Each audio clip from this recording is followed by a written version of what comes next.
hacking. But let's first identify a couple of things or make a couple of things clear. Um, since the 80s, I think the media playing a huge role on how giving us the picture of how hackers they do hack things. And unfortunately, it doesn't have anything to do with reality. Because as you know, in the movies, we just usually see some guys having access to the system, and within a couple of seconds or minutes, they get what they want, and they are able to hack the systems and so on. But in reality, it's really doesn't have any relation with this.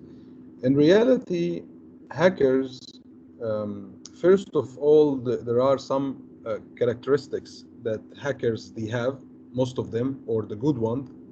I mean the strong hackers. For you as an engineer trying to protect your assets, your network, your corporate, you need to understand it. Because if I want to protect myself from someone, I need to understand your strategy. Like if you had the chance to read the book, The Art of War, it's a very old book, definitely. So if I want to win in something, I need to understand the strategy in front of me, how this person is going to attack me, or what kind of methods he's using, or how he's doing it. So hacking in the real world is totally different. Um, let's say, for example, start with the most initial and important, definitely, step, which is social engineering, for example. Social engineering, why it's still there since a very, very long time, like, I don't know, hundreds of years before technology, because it always works, because this is who we are as a human nature. So let's say that you are an engineer and you have a very busy day today. You are working, you are accessing your routers, switches, or systems, and you are very busy. And you get a call, for example, someone asking you to identify something or to verify something, and you are so busy that you want to get rid of it, so you are just giving the information or going through conversation, because the person who's talking to you, the way he talks and the information he's telling you, it looks very genuine to you. Like you are busy and you are exhausted, and at the same time you're hearing someone calling you from the bank, or someone calling you from, I don't know, telling you that he's your service provider and there is a problem with the internet, and he wants you to verify a couple of things in your router, for example, or whatever scenario. At this point, most of the people, they fall for this. They give the information thinking that they are doing the right thing in the situation. So this is one of the most initial things that any hacker they rely on, and it takes time. That's why in the media it's not like that, because for a hacker to hack a system, for example, even if he's very knowledgeable and strong, it depends about the scenario. One scenario might take 1 month, one scenario might take 6 months in order to achieve what he wants. For example, all the things that we hear every day. Recently, Twitter, this teenager who was able to hack Twitter accounts and then sending tweets from these accounts, big accounts for famous people, asking them to donate in Bitcoins. So this is also another social engineering. He played it in a different way. He hacked the account, and then let's say that you are following any of these famous people and his account is verified, and you saw a tweet from this person saying that it would be great if you can donate in Bitcoins because we need to help our organization, or we need to help poor people here and there. You will do it. And this is what happened. The guy, he, in just a matter of a very short time, he was able to generate millions in Bitcoin. And Bitcoin, you will not be able to trace it. So, yeah. So the thing here, it's about your consciousness. If you want to protect your, that's why I said it's going to be a different session. It's not going to be the usual one talking about the methods only. I prefer to start with who we are as human beings and how we think and how we look at things. In order to protect your organization, if you are an engineer today responsible about systems, you have to be conscious, you have to understand and to be aware what is happening around you, how this hacker might have access to the system. Because most of the cases, sadly, you will see that the customer, he already invested a lot in technology and security, a lot. He got all the required devices from firewall on the perimeter to, I don't know, IBS, DLB, email security, web security, encryption, EDR, everything. And then after a while, they are facing attack or some breach happen.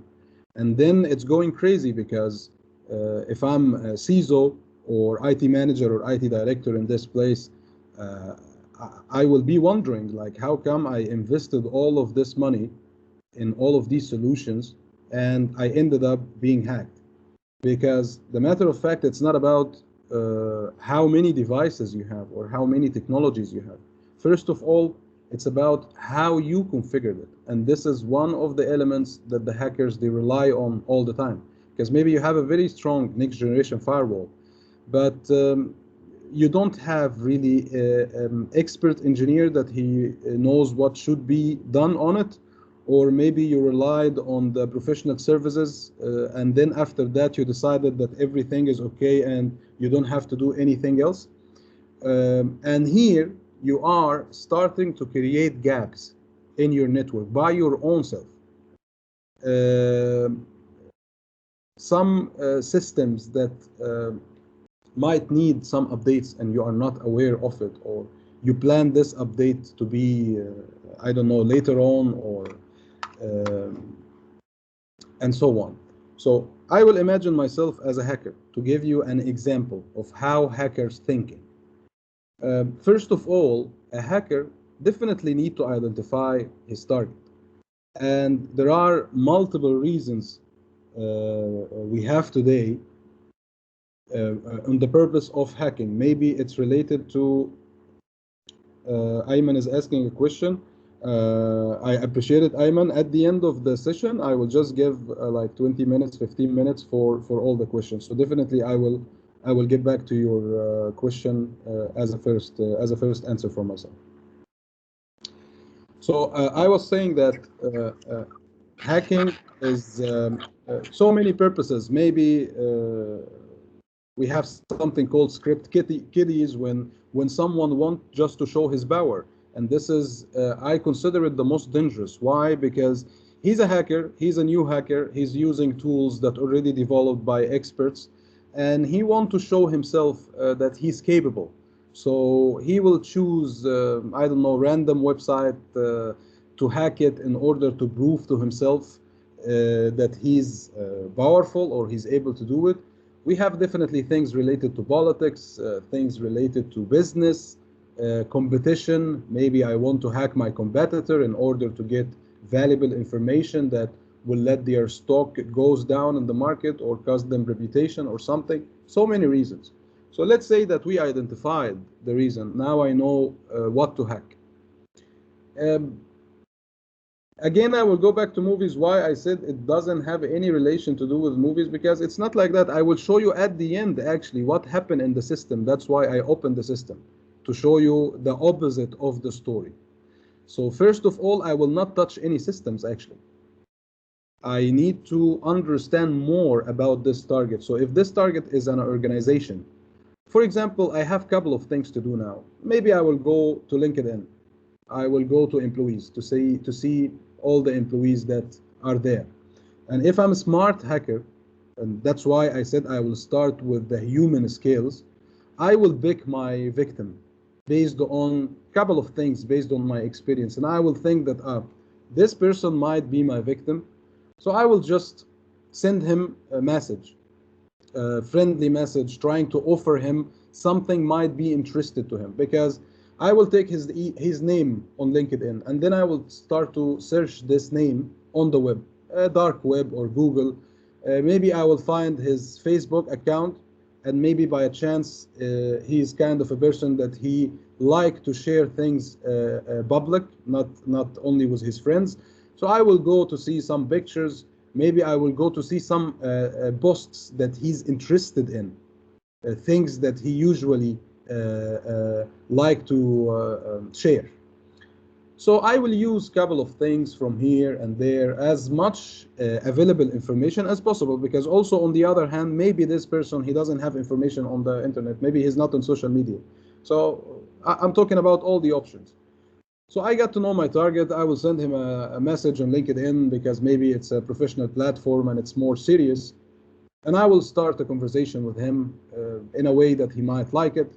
And then maybe we'll exchange contact, and then we will start to talk. Or maybe I will offer him a job, fake job.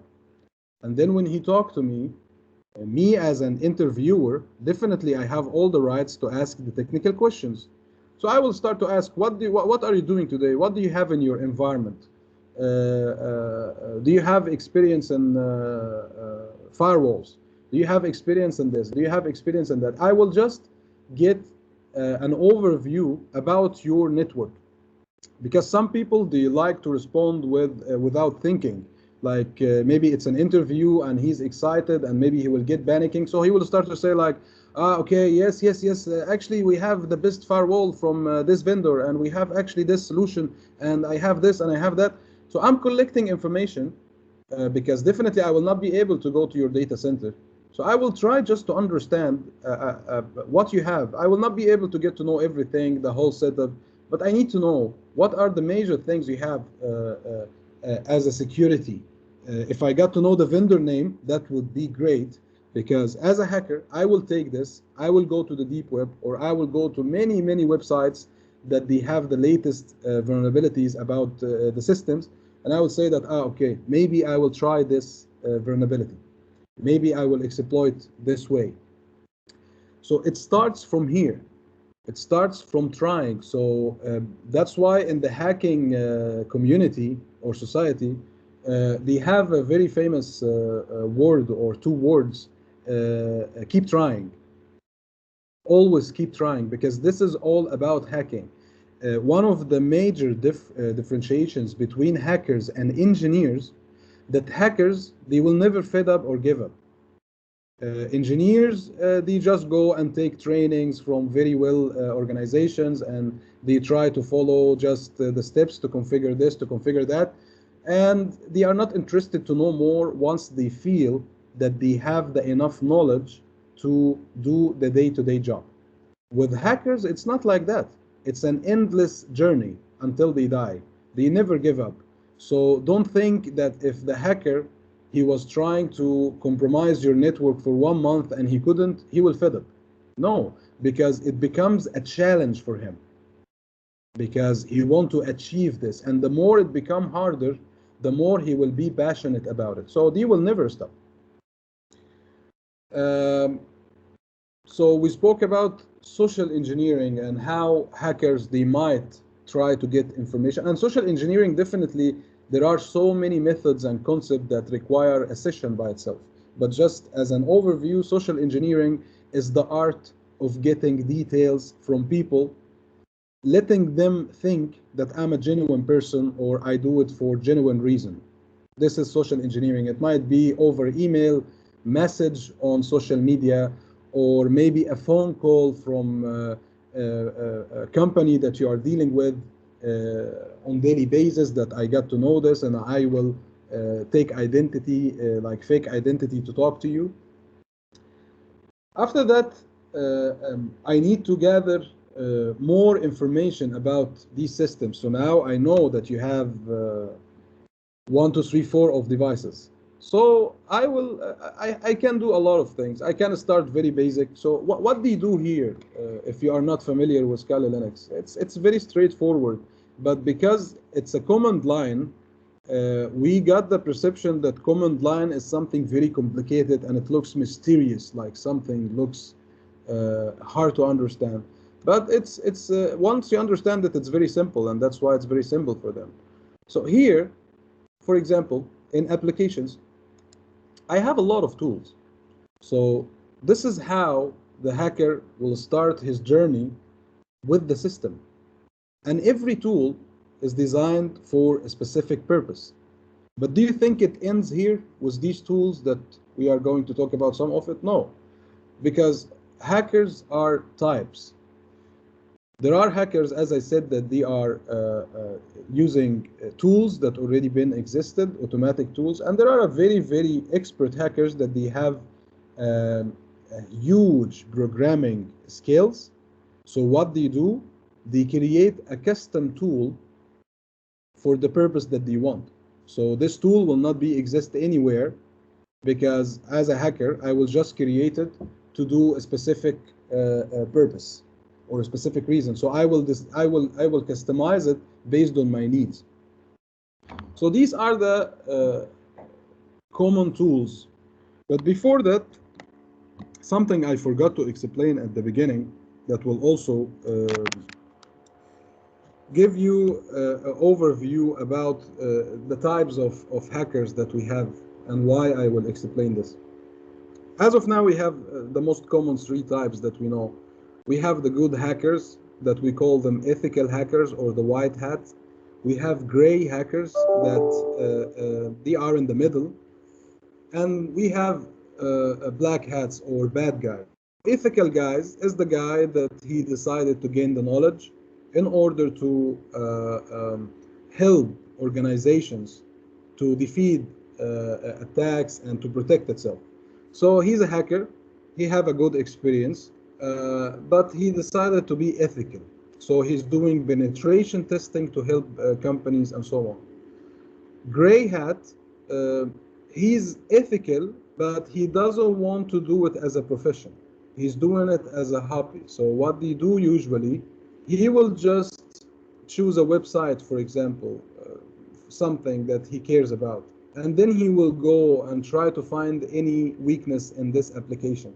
If he found the weakness, he will try to reach the corporate of this application, and he will tell them like, hey guys, be careful, I found 1, 2, 3, 4, and this is might cause you a lot of things and so on. And after that, after they fix it, they send him rewards. Some companies, they send him money. Some companies, they send gifts, like valuable gifts or something.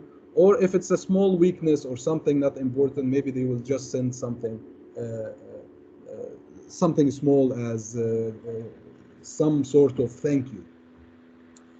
Black hat, from the name, these are the bad guys that we are talking about today, that they are doing things to get access and get control and damage the your applications or steal data and so on. So, as I said, if you as an engineer believe and understood that hackers don't give up, that will be your first step to understand what is required from you. So in order to beat hackers and to think like them, you don't have, you cannot, it's not an option to give up. But what does it mean? Give up on getting to know what are the latest things, as they do. You need always to learn new things about your environment, about your network, about what is happening worldwide, how to protect your systems in a better way, how your systems are configured. Do you have identity and access management for some applications, multi-factor authentication? Definitely one of the basic things, like using strong password, for example. Many things that you can put it as you are validating your network frequently.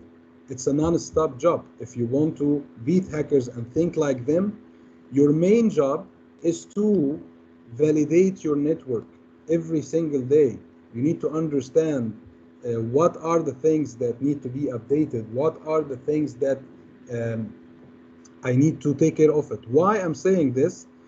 Because the matter of fact, as an engineers today, if you look at it, I don't know, 80 or 90% of the engineers, they prefer to work with the defensive attitude. So they go to the job and they think like, I need just to defend.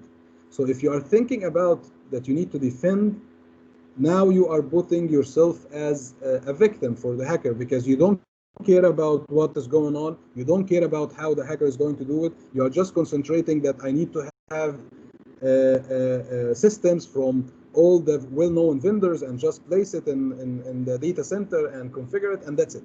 And then I will have a peace of mind, and I will be confident that nothing will ever happen. But can you imagine the big organizations or the huge enterprises that they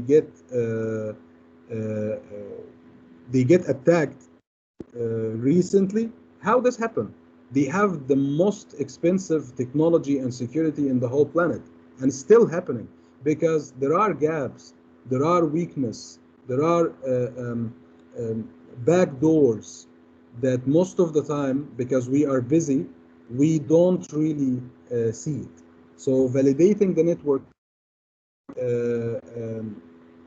all the time is one of the main things to do if you want to think like hacker. Another thing, protecting yourself from inside. This is extremely important because you don't know who you are dealing with sometimes.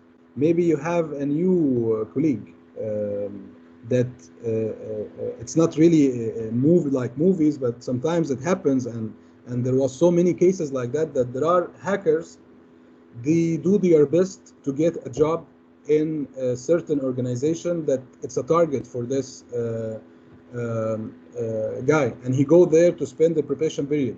This is the plan. He knows that he's going there, he will spend the probation period, and before it's get completed, he will just say, guys, I really apologize, I gotta move on with something else, I will not be able to continue.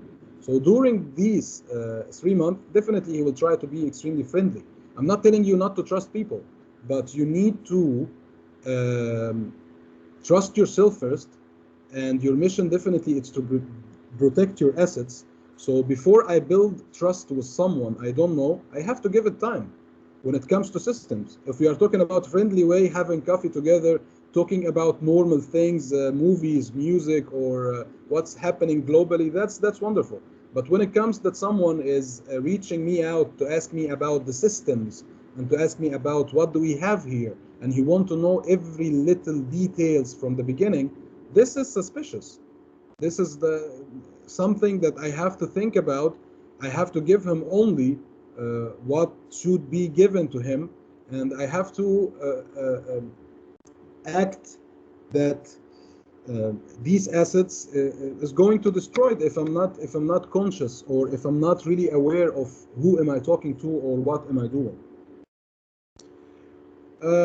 There are so many systems today that definitely helped us a lot to control our networks more. But again, it's about how we control it and how we configure it. Sorry. So we have logging systems that, for example, giving you the idea what kind of attacks people trying to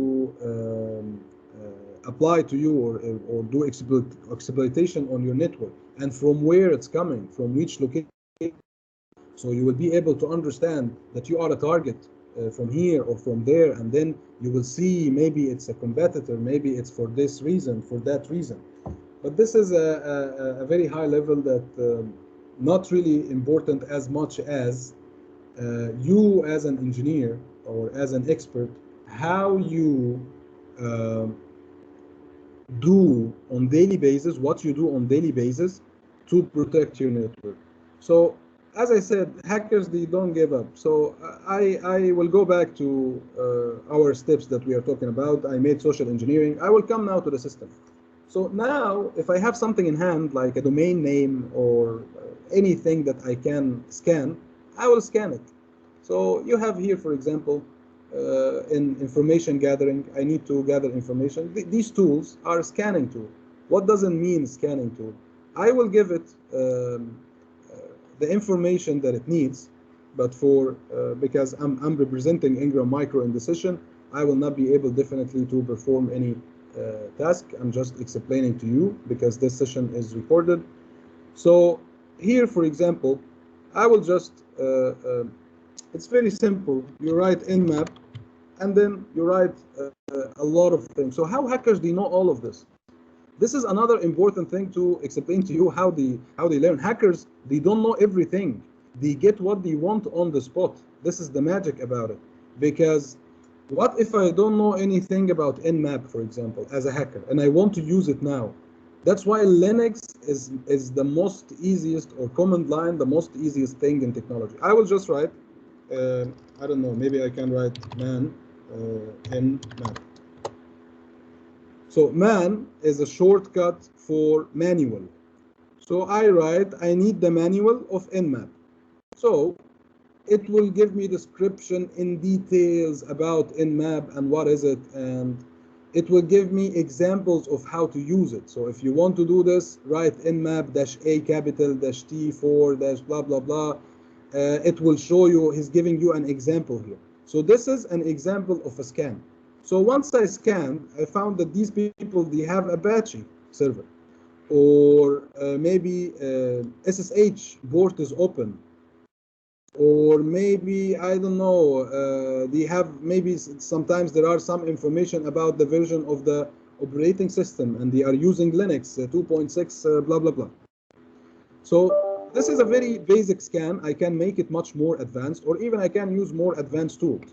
So that's why I'm saying it's not like the movies, it's a steps. I'm using a very basic stuff, but I found that I didn't get what I want. Then I'm moving to the more advanced, moving to more advanced, until I get what I want. This is for scanning. So what else I can do, for example? I have here everything is organized. Vulnerability analysis, if I want to do analysis for vulnerability. If I'm talking about web application, now I'm hacking only a web application, so I need to use the right tool for it. I have here 5 tools. Password attack, for example, if I want to do a brute force or any kind of password attack, wireless attack, and so on. Exploitation, like for example, Metasploit, one of the most famous tool for exploitation. So how he do it? He scan and he dig deeper until he get to know that you have vulnerability. Then what he do? It doesn't stop here. He will go online and he will read about the vulnerability. That's why I'm saying hackers, they know everything on the spot. They don't waste time just to learn what they don't need. So I will just go and then I will read, okay, this vulnerability, Eternal Blue, for example, the one that causing ransomware until today. I will keep reading about it, and I will go to forums. I will see comments from people. I will get a lot of information, techniques and things, and tips and tricks on how to use it in the better way. And then I will go to a tool like Metasploit, which is designed to exploit. Exploit mean that I want to run, let's make it simple, I want to run a script in your system. Imagine that you have an exe file or script or whatever. I want to run it on your system. So I will configure on Metasploit that your system is my target by the IP address, for example, if I have it, the port that I want to go through, and then I will start to go through a couple of commands and setup, and then I will run my script. If I succeeded, I will have access to your system. So what happened after that? For example, in most cases, hackers, they need to do something called privilege escalation, or escalate privileges. Because usually if I'm going to have access to your system, maybe it's a guest user. I need to have privilege as an administrator. So here, I'm staying inside your network, and you don't have a clue about it. And you think that you are secured and everything is okay. Because we have the perception that unless something happens, we are secure. And this is the most dangerous mindset that we have today in the market. People get comfortable, and again, this is our nature, this is who we are. When you get comfortable with something, you feel relaxed, you feel easy. So if you are working on a place for, I don't know, 3-4 years, responsible about these systems, and you never got hacked, by time you get confident. and you feel like, you know what, just these news here and there, actually maybe it never happened, or maybe it's not really serious, or and so on, until it comes to you. We have, after COVID-19, we have a lot of attacks on banking systems, on many other organizations. So how do you do it? How do you are able to do it?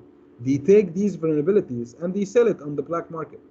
I don't know if you are familiar with the black market, but definitely maybe you heard about it.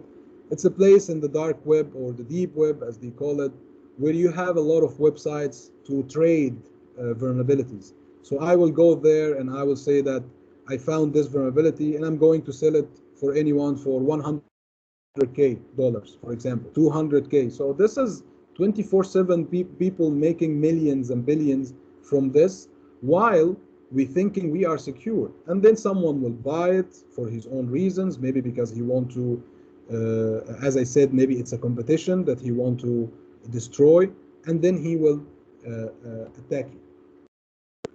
So if you want to think like a hacker, my advice to you, don't ever think that you have enough, or you have what it takes to secure it.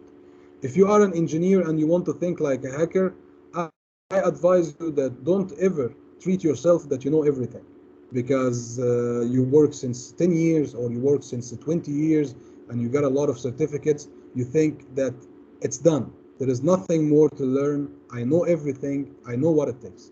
This is the wrong approach that we take always as engineers. Once we have the experience comes with wrong thoughts that we have in our minds. If I want to think like a hacker today, I will treat myself that I know nothing, because if I know nothing, it means that I'm hungry to learn. I will keep learning. I will never stop. But if I feel that I have ego, or I feel that no one went through all the experience and the trainings and the things that I had, I'm killing myself. I'm killing my experience and I'm killing everything I learned. Because imagine it this way. Uh, your firewall, there was a weakness on it, and then someone hacked you. And then the vendor, he released an update, and everything became normal. What do you think will happen?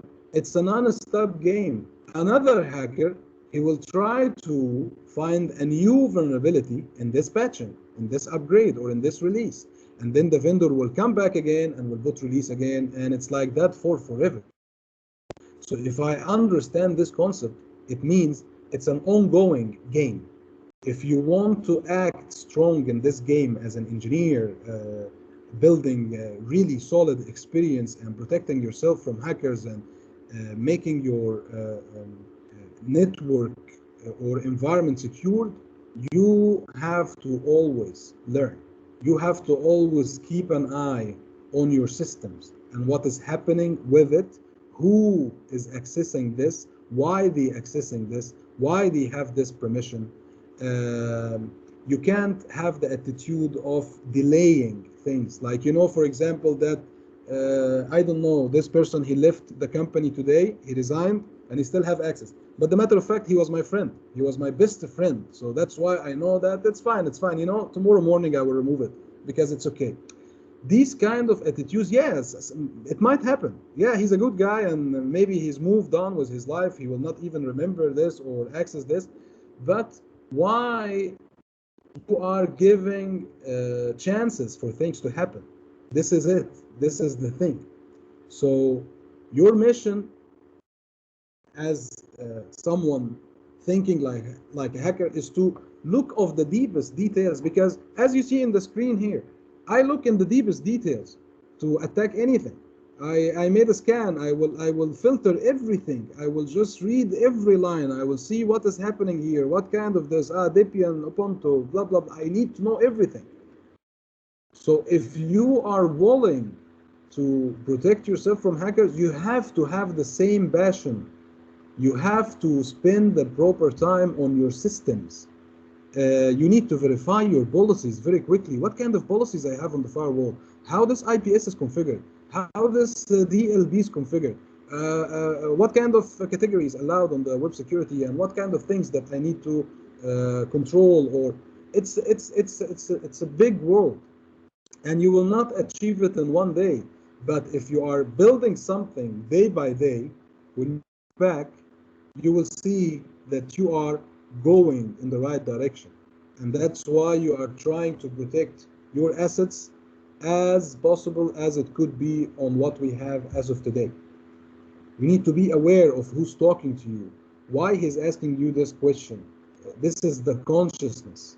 Because usually, as I said at the beginning, we reply quickly as human beings. I need to think, I need to understand if really this person needs this information or not. Why he's asking me this? Should I give it to them or not? I will not take you through links and things because this is very basic. I'm sure that everyone in the session, they are aware that when I receive email, for example, or message on my phone or whatever, any kind of scam, I need to be aware before I take any action or do anything, no matter this thing looks or sounds genuine to me. I need always to have my mind, I don't know how to say it, awake. So let's say that I used Metasploit. Metasploit is a platform. This is how it looks like. So these all the green things that you see in the movies, it's nothing than I am telling the tool to do something it's already been programmed to do. There is nothing more than this. What else I would advise you is definitely to follow certain standards that we have today. If you have a cloud environment, then you need to find the standard for the cloud, what it says, what kind of recommendation. And why standards? Because standards design it to you to have every little thing in details, every little thing. Sometimes it becomes boring to you, like they are asking you to do a lot of boring things in order to protect yourself. But this is how you do it. This is how you do it because hackers, it's as I said, it's a non-stop game. They will always be there. They will always find new ways to compromise your network. For example, ransomware. I think it's the first kind of attack that we have in this life since 2000, I don't know, 16 or 15 or something, that it doesn't have a cure yet. Like with all the technology we have, this is a pure example for you. Like we have a lot of advanced things, but if anyone claims that they can stop it, I wouldn't really agree. No, you can't stop, and it will keep happening until something bigger solution that would be more strong to really stop it. But as of now, we are living 5 years or 4 years, hearing about ransomware attacks everywhere, regardless the solutions that you have, regardless the systems and the things that you have, because sometimes you will not be able to protect yourself with the way that you want. There is nothing called 100%, but there are some measures that might help me. There are some measures that might delay this attack, that might make it harder for the attacker, which will take him long time. So until this time, we will find something else more strong that will make it more hard. This is how you beat hackers. You always develop your network and make your environment protected the way possible it should be, and that will delay them. It's like I'm building a wall, and once he trying to break it, I'm extending, I'm making it bigger and higher and higher and higher. So I'm giving myself more and more time, and I make it much more complicated to the hacker to attack me. But if I'm moving lazy, if I make fun of these things that I hear because it didn't happen to me, I'm fooling myself. Because you never know. This is the scary thing about it. You never know when it will happen to you. Maybe you are sitting at home working from your laptop, and then you will find this screen on your laptop that your data has been encrypted, and that's it. Or you got an attack in your network because You are lazy to take care of a couple of services, or to report a couple of things that you thought it's not really important to the correct person that you should report it to. So beating hackers means that I have to be quick, I have to be fast, I have to learn every single day, I have to find new ways and the most updated ways from our vendors, from the market, from our standards, from here and there, in order to make sure that I'm always up to date. This is my mission. If something happened beyond this, this is beyond me. But what I have in my hands, I did it in the most proper way it could be. I hope that was useful details for you. And now we have 15 minutes. I will take your questions.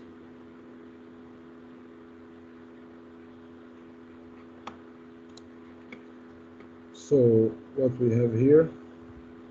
So Ayman, you were asking, it's not configured all right, implementation, right placement, and right management. I don't know, you are talking about the firewall, Ayman? I think so, because I was giving an example of firewall and how it's configured. See, as I mentioned, if I got your question right, the problem most of the time, this is from my small experience in the market, we rely on the professional services engineers. And these things, I don't think that anyone will share it with you, but sometimes me as a customer, I paid for professional services, someone came and configured my firewall the way I want it, and then no one is going to touch it after that. People, they just like things how it is until something happens. So if you have a firewall, stateful firewall, next generation firewall, or any kind of security device, you need to find the best practice for this device. Otherwise, it's like you don't have it. This is a small opinion from me about security devices and how it should be configured. Any other guys?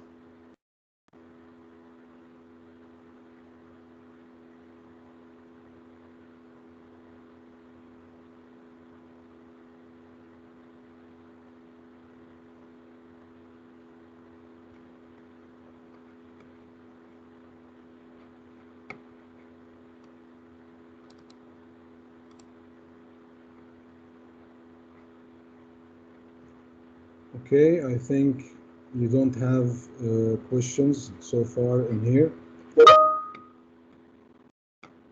Hi, Ahmed. I'm very good, thank you.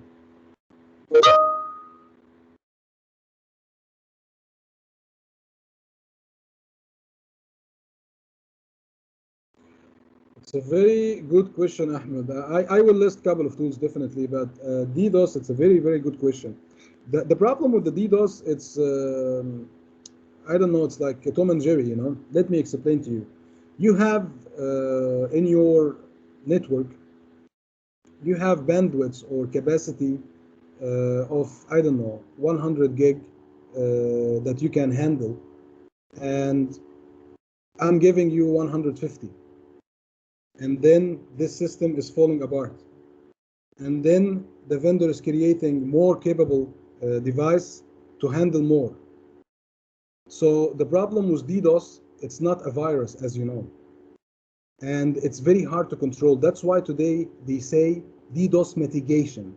You will never, ever in the market find a vendor giving you DDoS prevention. We don't have this name. Why? As you know, DDoS, it's a matter of collecting other endpoints or other machines to act the way I want. So imagine if I'm sending traffic to your application from different 20 countries, and every country, I have there maybe 50,000 users under my control. So it's a crazy amount of traffic that no system will be able to handle it. So that's why what the DDoS mitigation solutions they do usually, they try to be intelligent as much as possible. They try to predict that if the request that coming to me exceed this amount or volume, just control it or just cut it or drop it. But sometimes what happens, the DDoS mitigation itself from the vendor, sometimes it breaks. This is the problem. This is the problem that you have. So you got it to mitigate, and then it will receive amount of traffic that it's not able to handle, and the memory and the processor, they will get crazy and things will happen, and then the solution that you have will break, and definitely your application will break. So DDoS, I see it like ransomware. It's one of the most big challenge in the security world that we have today, and hopefully in the coming years we will be able to develop something that really will prevent. But not to lie to each other, as of today, we have something only called DDoS mitigation, helping you to mitigate DDoS as much as possible. Um, if you get attacked by ransomware, what are the first steps that you would take to recover from it? So, see, let me also be honest about this.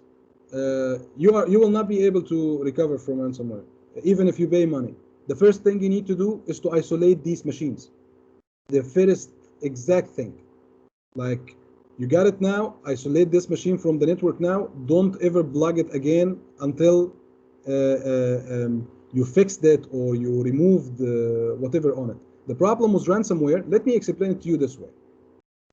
Let's say that I'm a hacker, because really it's funny when I see people thinking that when they pay money, they will get the data back.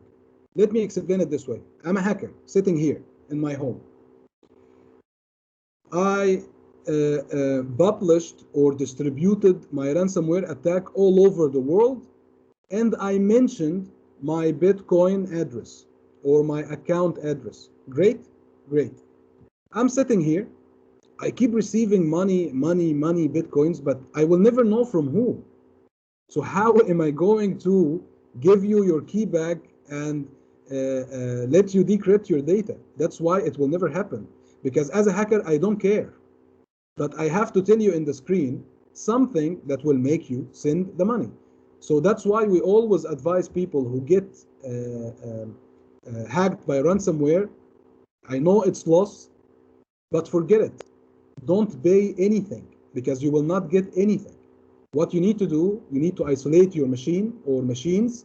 You need to verify your network. You need to do penetration testing, scanning. You need to do a couple of things to make sure what is going on, that you isolated the correct machines or not.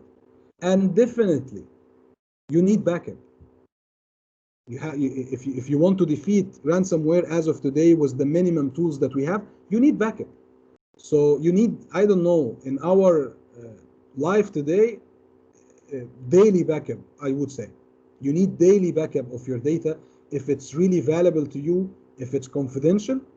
So when ransomware happen, you just can, I don't know, format this hard drive or isolate the machine, but you still have your own data. So these are the two things that I can recommend for now. Isolate the machine, make sure that you have backup of what you have lost.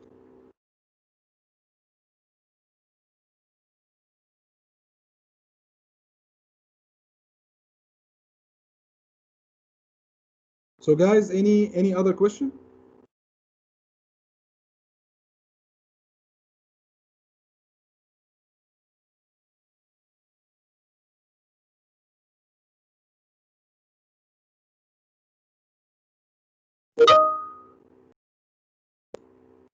Thank you everyone. It's my pleasure. I really hope it was useful for you. I really hope I was able to give you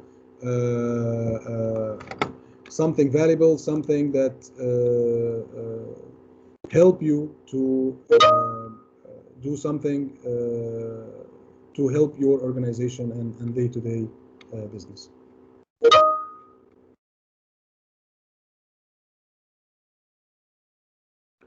Regarding the tools, let me go back again very quickly to the system.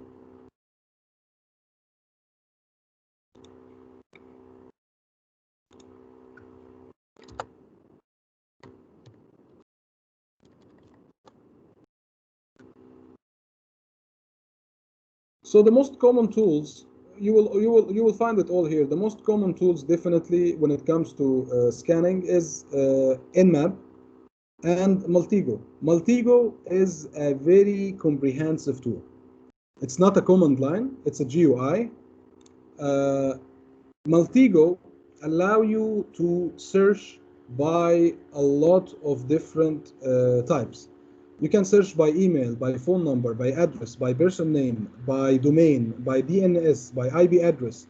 You can search by anything you have in hand in order to get details about this. So Multigo is one of the things that definitely most of the hackers worldwide, they use it when it comes to scanning, because it's not only about IP address or domain name or system that I want to know. It gives you the relation. For example, by Multigo, if I'm going to search your domain, I will get to know how many redundant server you have, how many DNS server you have, how many email server you have, like Exchange. What are the IP addresses of these? What are the DNS that you are using? I will get to know some of the emails that has been compromised in the past from your organization. I will get to know people name in this organization. I will get to know a lot of things. So this is how it looks like. I don't know what's wrong with it. This is how it looks like. You will just go create, but this is not the purpose of the session, definitely. I'm just giving you an overview. What else you have when it comes to, just a second. I don't know, it's hanging. Okay. So Nmap for scanning, it depends about what you are looking for. Prop suits, this one is one of the most common when it comes to web application analysis. Even for you, you can use it because ethical hackers, they use it when they do penetration testing. So you will get to know a lot of things about your web application. What are the weaknesses? What are the gaps? What do you need? What are the things that you need to resolve? I don't know what else. For passwords, we have John. It's very old and very famous. This is the one that I used to use long time ago. So if you can see here, it depends about what you are looking for. It depends about here, for example, sniffing. You have some tools for sniffing. You have Wireshark. We all know it. We all use it. Hackers also, they use it. Post exploitation. These things is after the exploit. I already made the exploit, for example, and I want to go to another level. So I'm using some kind of tools to allow me to take further steps. So reporting tools, a lot of things. So if you get the chance to install Kali Linux, it's a free operating system for sure. Anyone can download it and install it. You can install it on VMware Workstation. You can install it on VirtualBox from Oracle, and you will be able to find a lot of tools.